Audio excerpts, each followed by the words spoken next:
Ketchup and catsup. You've heard both words and probably even dipped a plate of French fries in a pile of each one. You didn't notice a difference in taste, so what gives? If you're curious to find out, don't forget to like this video, subscribe for more tasty facts, and let us know in the comments, what's your favorite condiment?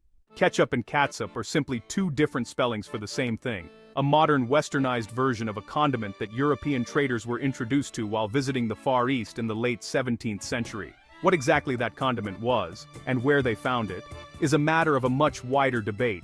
It could have been ketchup, from China's southern coastal Fujian region, or it could have been kaikap, a Malay word borrowed from the Cantonese dialect of Chinese from Indonesia, also spelled kecap and ketjap, both of which are sauces based on brined or pickled fish or shellfish, herbs, and spices. Whatever it was, the Europeans liked it, and as early as 1690, they brought it back home with them and began calling it ketchup. The early Western versions of the sauce, which, beginning in 1711, was sometimes called ketchup, another anglicization of the Malay name popularized in the book An Account of Trade in India, were pretty faithful to the original Eastern ones, with one of the earliest recipes published in England in 1727, calling for anchovies, shallots, vinegar, white wine, cloves, ginger, mace, nutmeg, pepper, and lemon peel. It wasn't until almost a century later that tomatoes found their way into the sauce, in a recipe in an American cookbook published in 1801.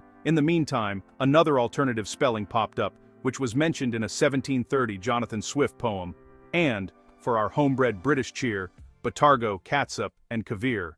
The tomato-based version of ketchup quickly caught on in the United States during the first few decades of the 19th century. At first it was made and locally sold by farmers, but by 1837 at least one company was producing and distributing it on a national scale. The H.J. Heinz Company, a name that's, pretty much synonymous with ketchup for most people today, was actually a relative latecomer to the game and didn't produce a tomato-based ketchup until 1876. They originally referred to their product as catsup, but switched to ketchup in the 1880s to stand out. Eventually, ketchup became the standard spelling in the industry and among consumers, though you can still find catsup strongholds sprinkled across the United States.